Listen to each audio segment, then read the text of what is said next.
Oh, I'm sorry. Okay. Thanks. Can you guys hear us now? Good. All right. Sorry. Now that you've explained everything critical to understanding, we can.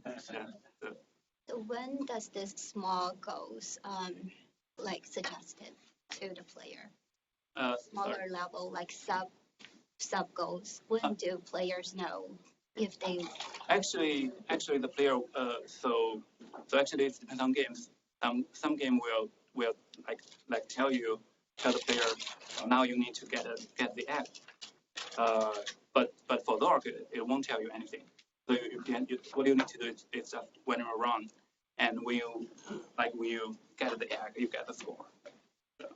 So do players know previously in their prior knowledge that? No, they won't know about the fact that if you take the egg, you will get 5 points. No, they can only know the knowledge after they receive the score. Yeah, I can probably assume as a human player would know that when you play a game, you want the game to tell you you win. Yeah, you can think of it as like the object of the game is to win. But another thing is, do you even see the egg? You don't even know it's there, right? Yeah, you don't even know that it's there unless so it's a little different from the other games, because for other games you at least can see, right? It's like if there is a castle, you see a castle and you walk toward that castle before you reach it. Like you will see it when you reach that location. But so the master will tell you there is an egg. Yeah. Okay. Yeah. So okay, go back to our score. So the reward is all 0, and we cannot know which action to take with this score. So now, what if someone tell you that so if you type in go north, you can get 0.7, while if you type in others, you can get lower score. So if we can know this 3 scores, we know how to choose action, right? We can just use the action that can maximize this score. So this is the so-called Q value. If you know about reinforcement learning or Q learning, this is the Q value, and this is your reward. So sorry. So the Q value is what you gain at the end, not instantly. Yeah. So the Q value is actually the expectation reward that you can get in the future if you take this action. So yeah. And now we can define the core of DQN learning as DQN learning, especially in the text-based game scenario, is when you have a trajectory, right? The trajectory that we chain of the masters and actions, and you have the action list of the actions that you can choose, and you have the reward after you choose one action. The problem we want to solve is we want to use these 3 things that we know. We want to come up with a function, and the function will take the trajectory and the action as input, and output is a Q value that you can get in the future. But this thing is very challenging. It's so playing text-based games is not like a normal Q learning, or even this task is even harder than playing some video games. For example, the first problem is partial observation that we just discussed. You won't see the egg unless you have reached that location, right? So and also you cannot see the north house and western house at once. You can only see the partial observation. And another thing is for example, when we add the western house, we know that there is a leaf set. It's our choice to take it or to just ignore it. But the problem is you may need that leaf set like after 10,000 moves, but you don't know yet. But this is quite different with some video games. For example, the Flappy Bird. It's a very easy game to play with. Why? Because all the information you need is encoded in this image. I give you this image. You know how to input an action, right? You know at this this state, you better not type the screen, right? But if the bird is here, you may want to type the screen. So all the information you need to make the decision have encoded in this image. But for text-based games, it's not like that. And the second challenge is the unknown and large state space. So the state space is actually when you play the game, the different kind of states of the game. So it's actually not only the number of places, number of rooms. It's actually the combination of number of places, number of items, and status items, and the state of players, and even some random events. So it's actually a quite large state. For example, if you add the west of the house, it's one state. But if you add the west house and take the leaflet, it's another state. It is two different states because with these two states, you could choose different actions. Right?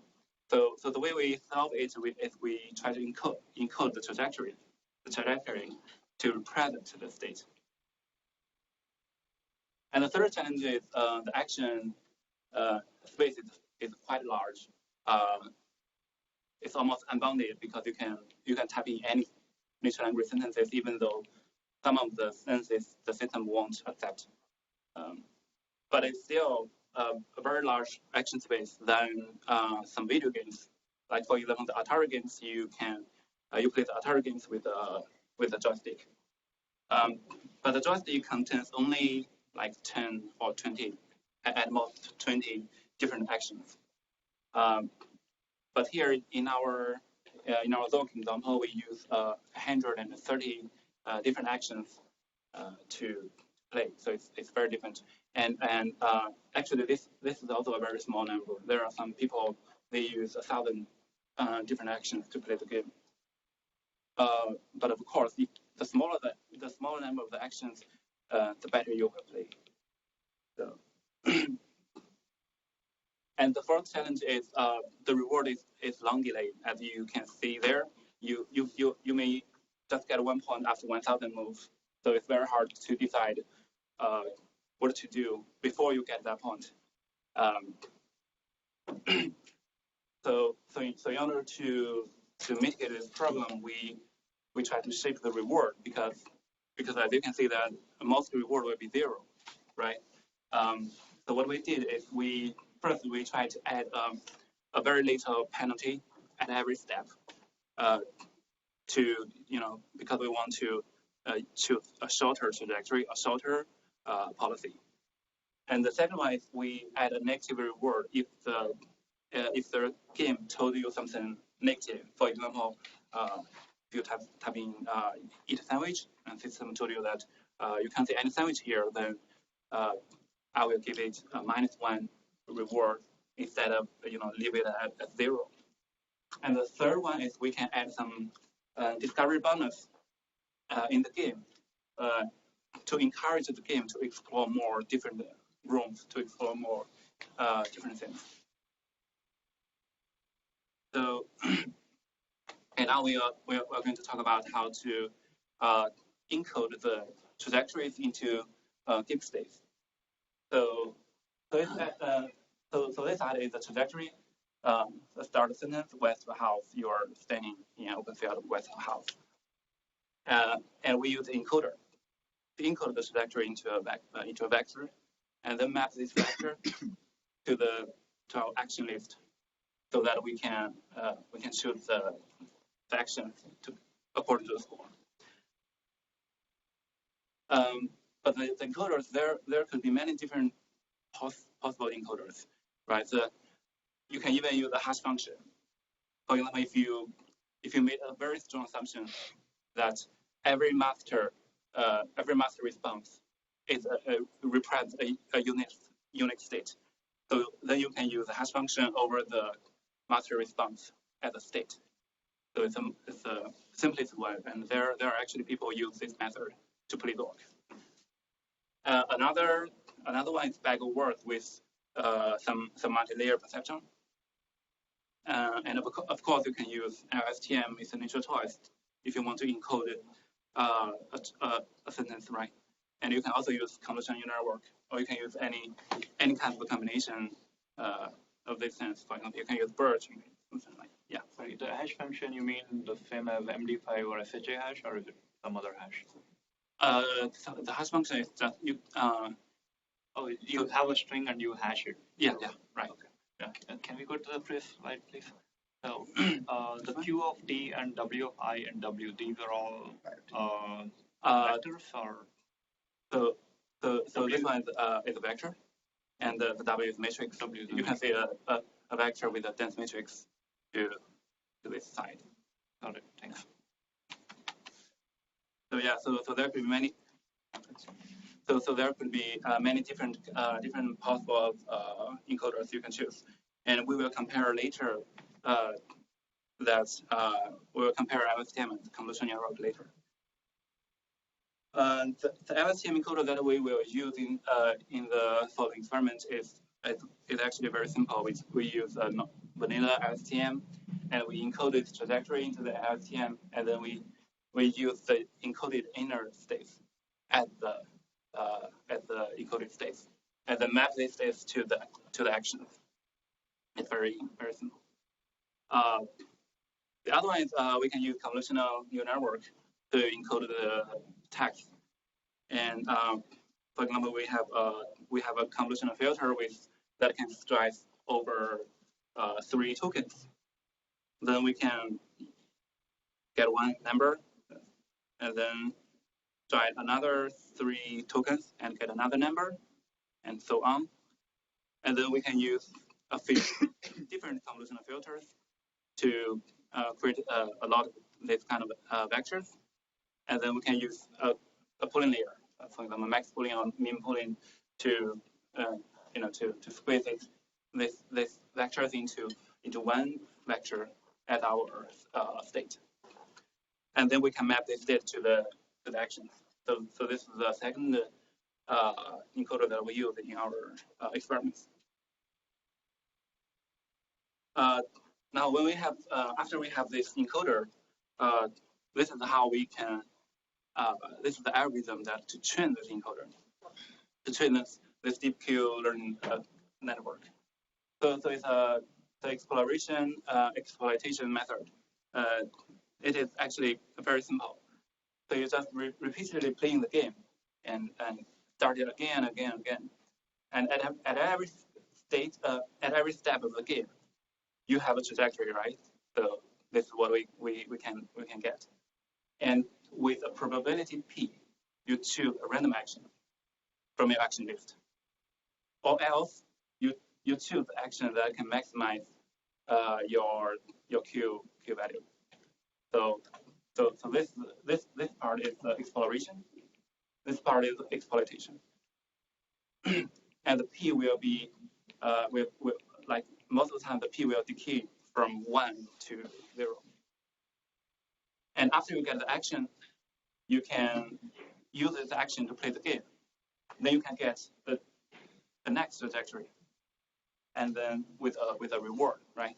So after you play the game, you get another trajectory. And then we can collect this tuple into a memory. The tuple is trajectory of this time and the action you used, the trajectory of the next trajectory, and the reward.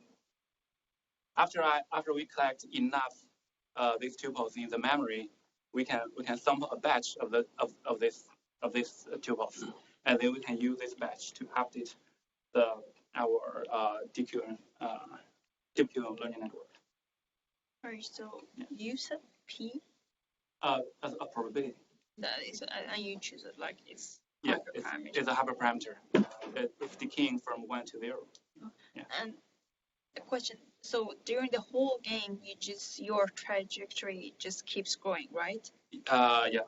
So at no point you cut it and. I will cut it up. Otherwise, it will be too large. Too large. Yeah. So in my experiment, I use 20 turns of dialogue.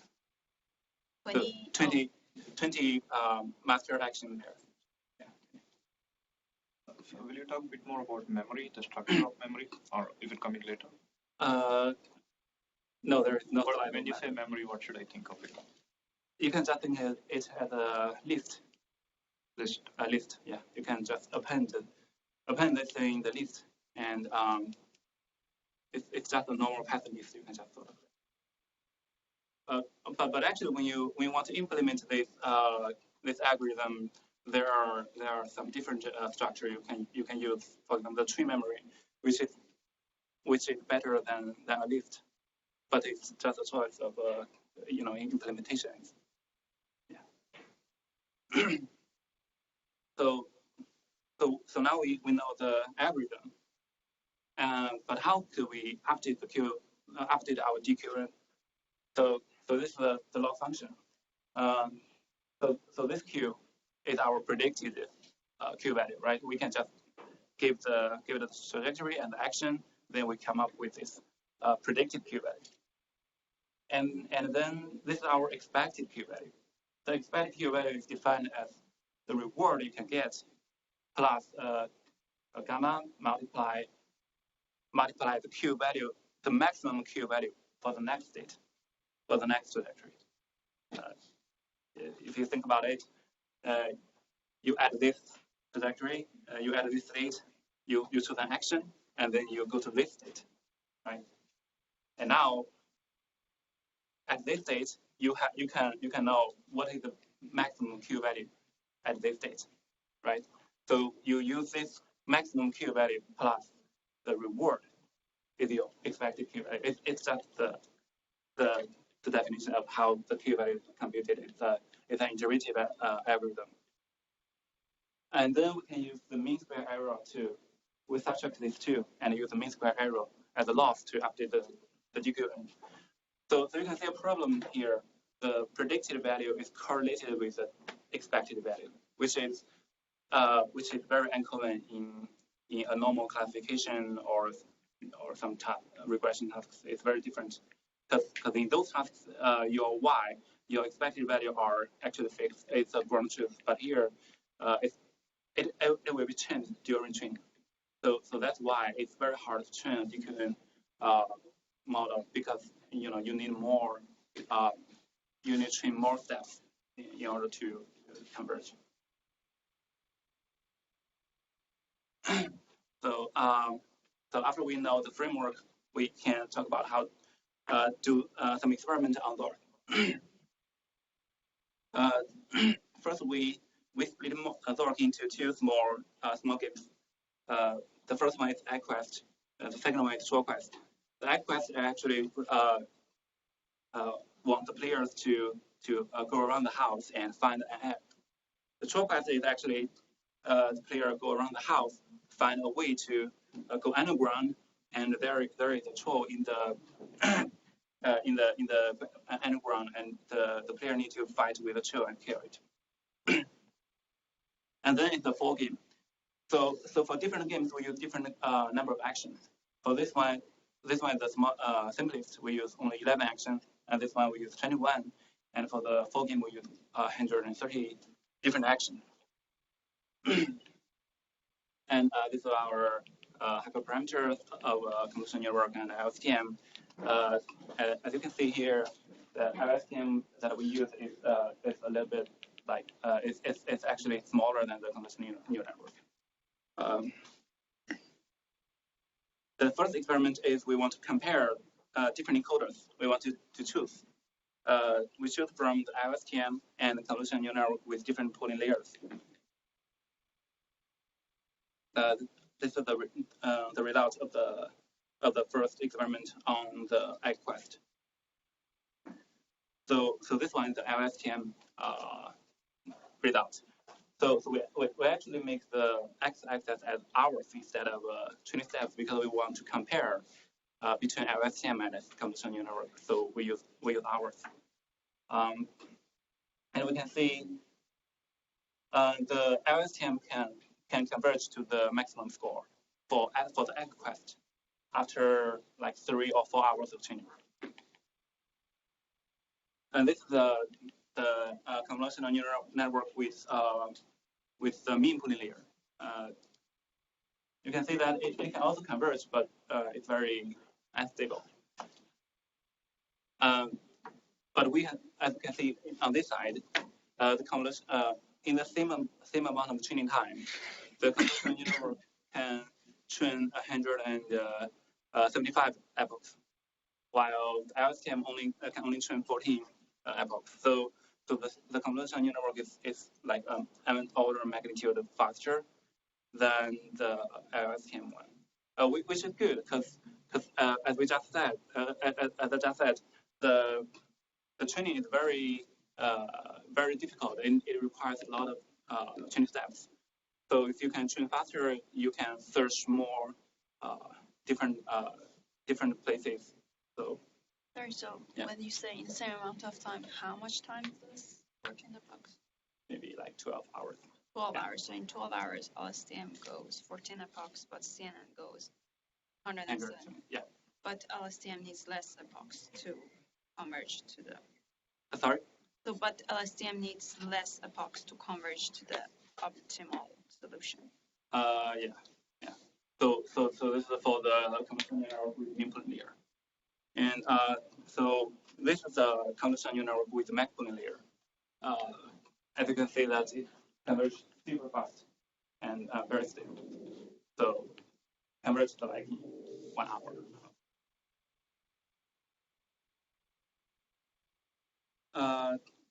This is okay. So this is the TrollQuest, and let's compare the TrollQuest. The TrollQuest has 21 actions, as we just mentioned. This is the LSTM, right?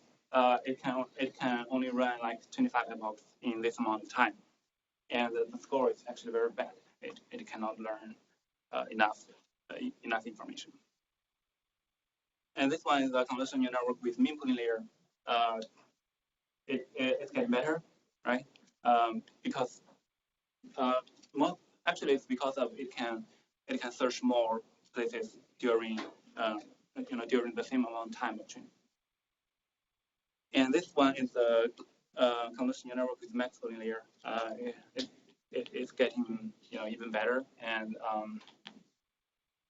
almost reach the maximum score. Third question. Yeah. How do you define epoch here? Because define your what? memory grows, right? Define your the data that you pick to train is coming from memory. Right. And as you train, your memory grows because you get more instances. That's true. So how do you define an epoch? What's an epoch here? Oh, so the epoch is actually we define the epoch by we actually use a hard set number. We use 5,000 steps. Okay. 5,000. So actually one epoch is 5,000 millibatch. And each batch for all these have 32 trajectories. Right? 32. Batch size is 32, meaning 32 trajectories, or 32. So it's actually this one. When you say batch 5 32, yeah. At batch 5 32. 32 this one. This two balls. I see. 32 is two balls. Okay. And yeah. So as we can see here, the convolutional neural network with max pooling layer is much better. Question. The LSTM has 3 layers, and all these also have 3 layers, correct? LSTM has 3 layers, yes. And why 3 layers? Did you try 2 layers and 1 layer before going to 3? No, I don't try that. And okay, what I'm thinking is LSTM, I think you have too many parameters. LSTM, you cannot compare 1 layer of LSTM with 1 layer of CNN. Because LSTM internally, meaning there are so many matrices, right? One layer of LSTM may be as powerful as 3 layers of CNN. Actually, we have the number of the number of parameters here. The convolutional neural network one is much larger than the. But are you counting every gate in the LSTM? Sorry? Are you counting every gate in the LSTM? No. Or like, are you only looking at it? Are you looking at the LSTM as if it's like a vanilla RNN where it's one matrix? Yeah. So that's not true. Okay. Yeah. Because internally it has so many gates and so many matrices. Okay. But the thing is, the gates is not a parameter, right? It's a result of the parameters. But just before the gate, there is a linear projection that has parameters. Are parameters. Those are matrices. Yeah, but those matrices are parameters. Yeah, but that's not gate. Okay, fine. The weight for the gate. Okay. There's the WF, the W, whatever. Right. Yes. So, yeah, maybe I can try. So yeah, in try my 1 year. experience, I train an empty model with just one layer of LSTM, and that's so powerful. Okay, I'll try 1 year. Yeah, so this is our result of the convolutional neural network with multiple layer, and now the problem is why we want to try to understand why the convolutional neural network with multiple is so better. It is so we try to generate the auto attention from multiple. So when we for example here we choose the go north because the go north has the highest Q value. Then we can backtrace to this one because this one is contributes the most weight to go north. And then from here we can know that from maximum here we know that it comes to this number. And then from the convolutional filter that we know the west of the house is the most important part that contributes most weight to your final decision. So it's not the true attention, but it kind of looks like attention, right? So we want to extract those things out. Yeah. So for the actions, do you use the actual string or you number them as like 1, 2, 3, 4? 1, 2, 3, 4. Okay. Yeah. So you don't. So for the go north, you don't really have north in it, because I would imagine if you have north in it, maybe it can, with some proper common sense, it can quickly attend to the west of house. Yeah. So there is so in this work we treat actions as points. Mm-hmm. Yeah. I see. But there's actions also have embeddings in it, right? The embeddings capture if these are similar actions, they should have similar vector because. Yeah, but the thing is, your input don't have the go north thing, right? It's just a number 2, right, and the embedding of number 2 is something. I don't know. So maybe there are some shared thing of number 2 where whenever you hit number 2, there were some other. Yeah, we actually have another work which also encoded the action. I see. Cool. So we want to extract those attended tokens so that we can see which part is contributes most to the final decision. The first one is the west of house. You're sending in an west of house. There is a small mailbox. So the first one is the west of house. It contributes the most weight to the decision. The second one is the west of white. By the way, so here we use three different convolutional filters. Convolutional filter with 3, 4, and 5. The strategy. So the first one is west of house. Second one is west of white, and the third one is with a bordered front. So these 3 parts contribute most to the go north. And the second one is if we type in go north, and then we can go to the north of the house. You're facing the north side of the white house, and and we can try to say what contributes most to the next action. So the first one is actually the west of house here, because as you can see, we use a trajectory instead of a single master. And second one is here north of house. And third one is nodal here. So this 3 part contributes most to the next decision. That's it. So, for example, the last sentence off to the north, a narrow path winds through the trees. That had nothing to do with. It has something to do with that, but it's not the most important. But it doesn't go through the max point. Yeah, right. Okay. So So our so the second experiment is so we just use the first experiment to choose the best encoder, which is the convolutional network with McPullen layer. Now we want to evaluate with this encoder on for game with 130 actions. So this is the results. We train this for game up to 2 million steps, but the result is very bad. The maximum score even lower than the egg quest. It cannot even find the egg. So why? Because previous on the egg quest we use only 11 actions, but now we use 130 actions. So the searching is much difficult. So okay. So why is bad? How could we fix it then?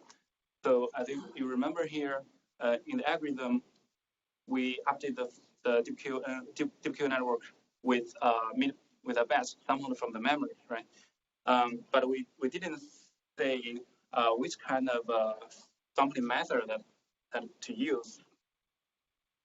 So the problem is that previously we used uniform sampling, but actually it's very bad. It's because when you're trying to play the game with 130 actions, most of the action will give you 0 or negative score.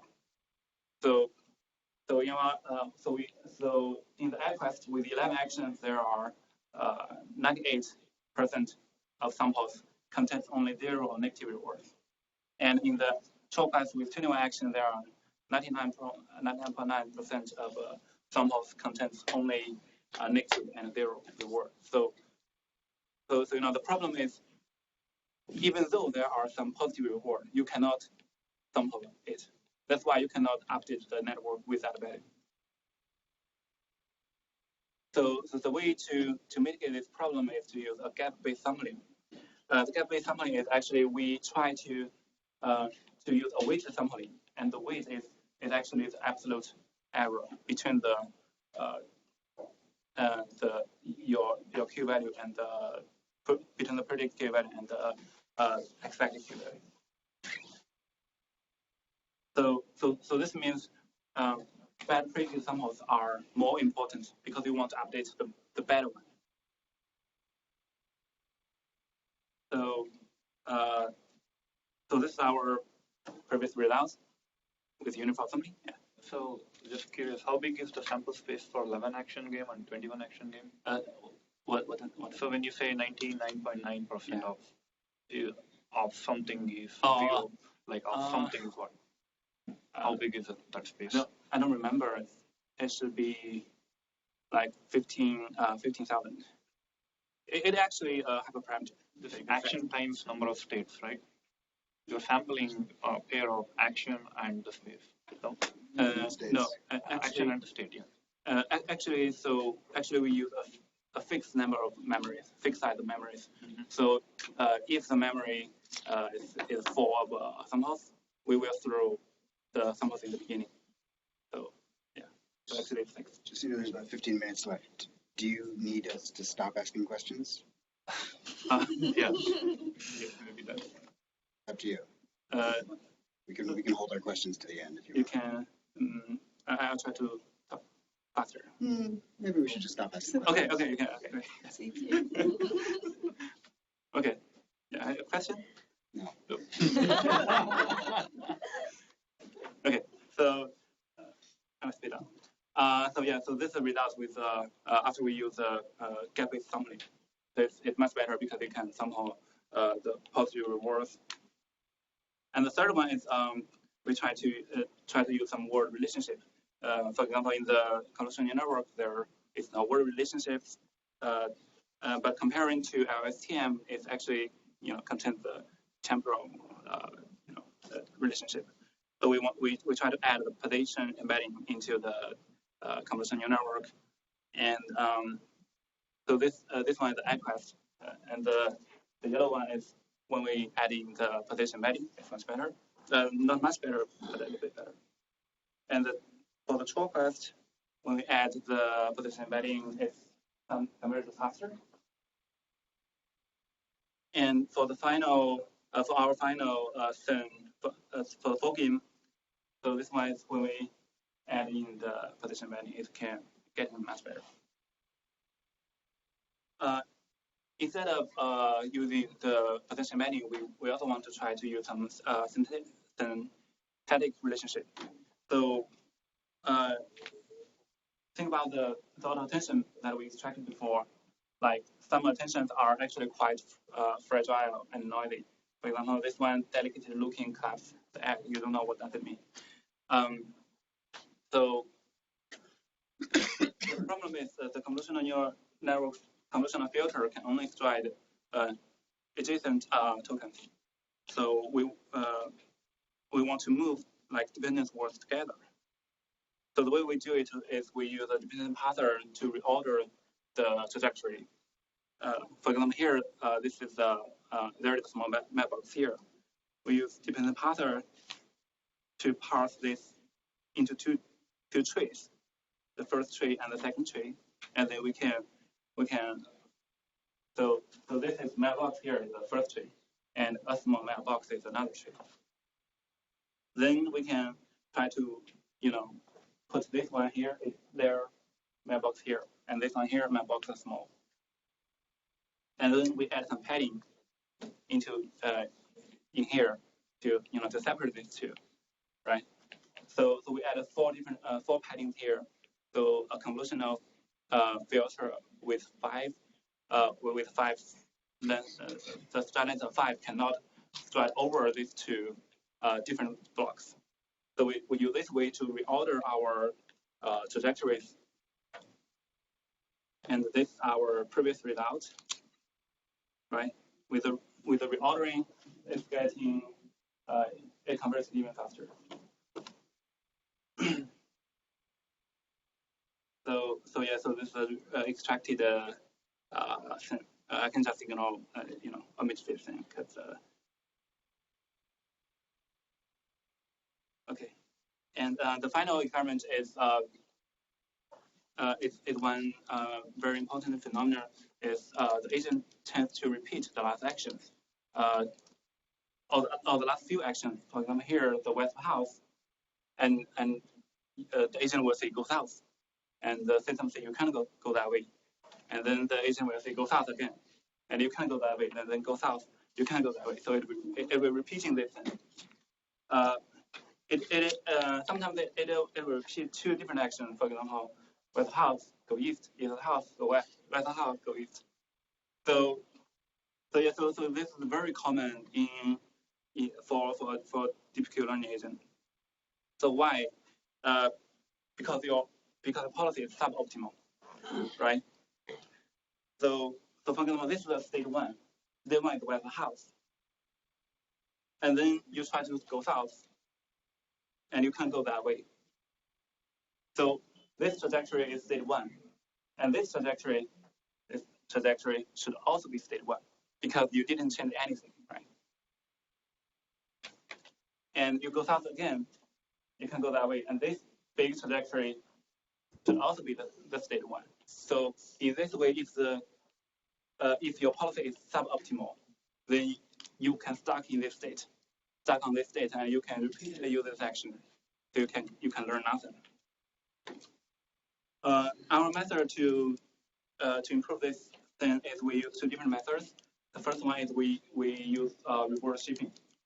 So we add a cumulative penalty to the reward if it keeps using bad action. The other one is we use the Q value shipping. Instead of changing the reward, we change the Q value. We use the Q value to to subtract the frequency of actions that you used. And this is the result. So this is our previous best agent, right?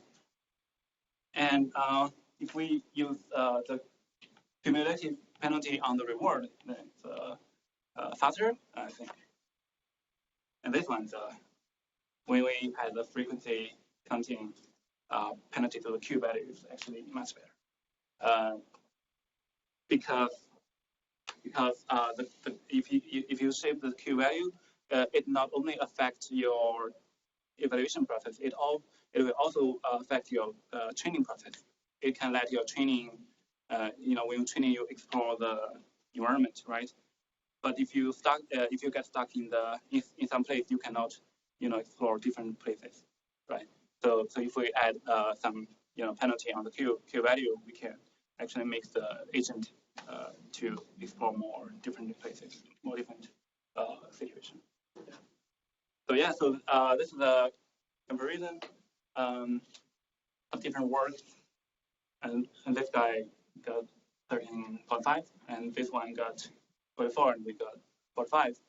It's actually quite similar score, but the thing is, these people they actually use very different framework with us. They use a framework called action elimination. So they actually can eliminate some useless actions at every step. So this two method is actually orthogonal to each other. We can apply them together. Yeah. So yes, final recap is the first is convolutional neural network is faster, and which is good because the training of DQN is very difficult. It requires a lot of steps. The second one is try to use position and syntactic structure to get a faster training and a better agent. The third one is a content-based method. It's very useful to avoid getting stuck to place. So yeah, so that's it. Thank you.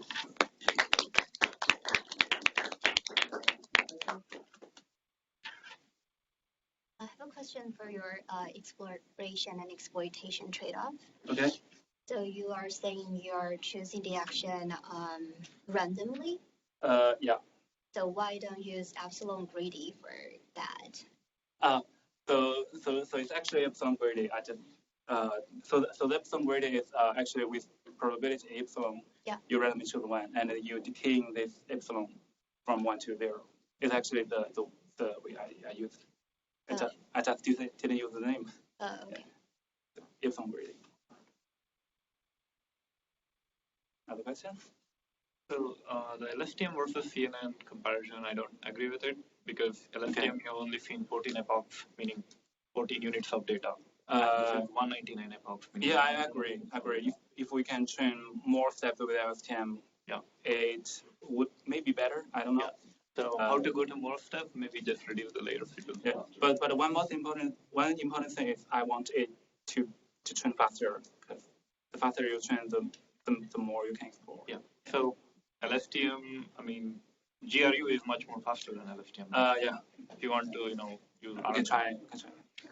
In general, though, the recurrent models are a bit hamstrung in this scenario because the trajectories are so long. Oh, yeah, the trajectory is very large. It's usually 1,000 tokens. Okay. Yeah. It's much larger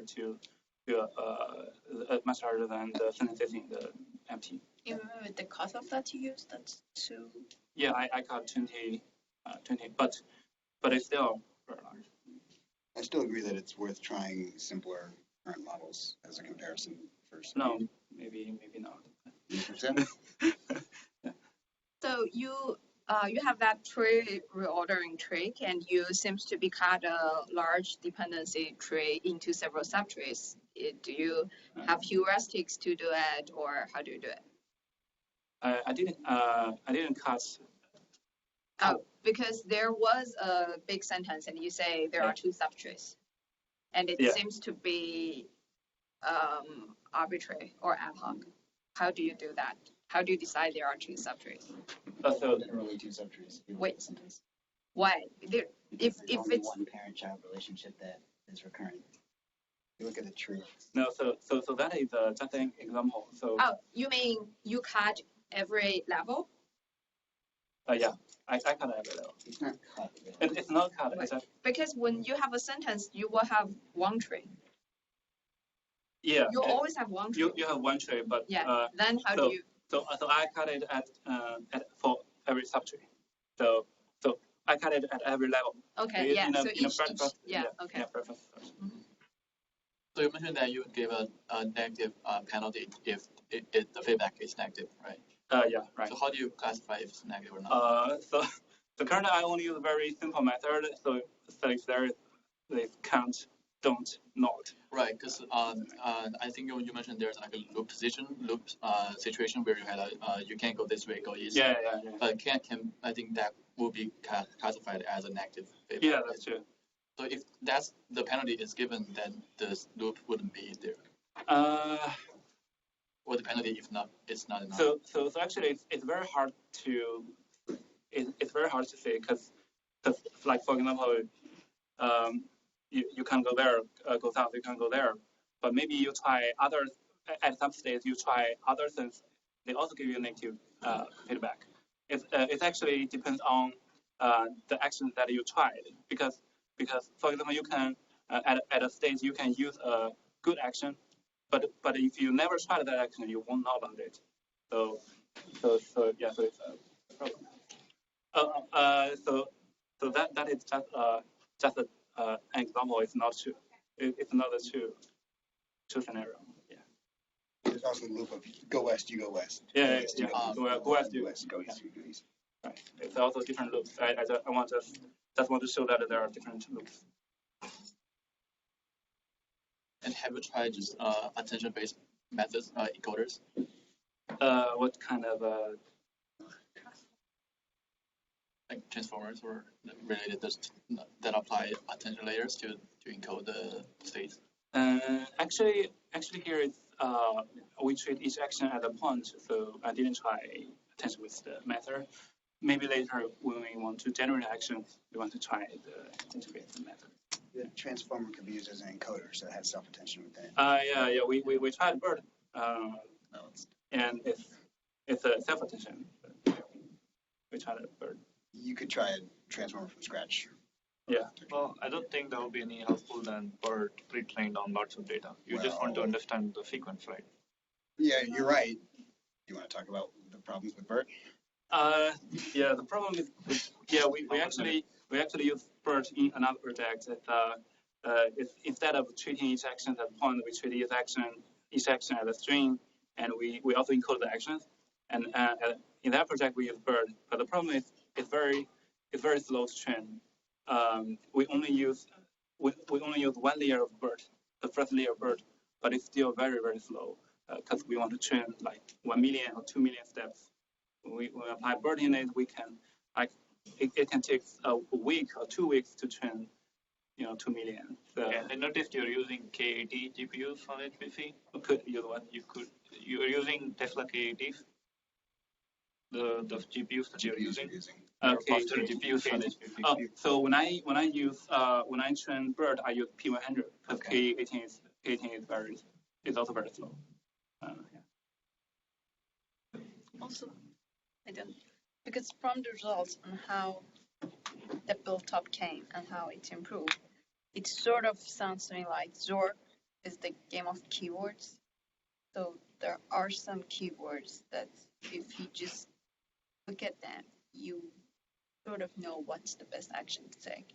And I don't know if I'm right, then if BERT can actually be useful, but You think it can or can't? I don't think it can, because you don't need that much like language modeling on that large context. There's just some keywords that you need to pay attention to. There's things like you have a pool, you have a river, and you have a boat, and you have a pump. You need to know that you want to inflate the boat with the pump and put it on the river. Like, that's information that, like, yeah, but I don't know if BERT is the solution, but certainly common sense is the solution. But like, if there's something like, if you see the word pump in 85%, choosing the action inflate is the way. Oh, sure. If you got enough correlation, you could do it. But just consider what a reinforcement learning agent is doing, right? Like, it's, you're stochastically walking around this environment, and like you happen to luck on the action. And like when you have one tiny little thing, like the reason we are better than that is because we know, like, oh, it's a pump. I should inflate that pump. Or I should inflate that boat. And that's what. I can take the last question. We have another arrangement later for the room. I'm thinking of instead of just doing this model-free model, you could use some prior knowledge because human players won't just, they must Google or look for some available documents online or use some resources to learn some prior knowledge. And based on that, you could actually build some rudimentary rule to initialize your policy. Based on that, you could actually do a model-based plus model-free. Yeah. I think it will improve the initialization steps. You mean you pre-train some model on some. Yeah, because AlphaGo, they were training based on prior human plays. If you could get such. Yeah, actually there are people like pre-train on the playing logs of Zork. I don't know if that's the same thing that you talk. Seems like cheating to me. I mean, it's one thing to watch other people play a different game of Go, but Zork is Zork. So if you watch other people play Zork, yeah, you can just copy exactly what they do. Yeah, Perfect. Yeah, that's a problem. That's a problem. It's because Zork is just one game. You can copy everything actually. Yeah, but Go is different, right? Well, this is more like your other work. Right? Okay, so Thanks. Yeah.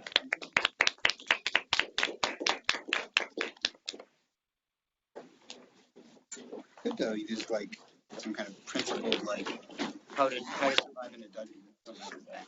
You could use Zork to play Zork 2, for example. Yeah, try. So what's the If you initialize Zork, what? Some more Zork. It's just if you initialized somehow with a walkthrough of Zork to play Zork 2. Good thought.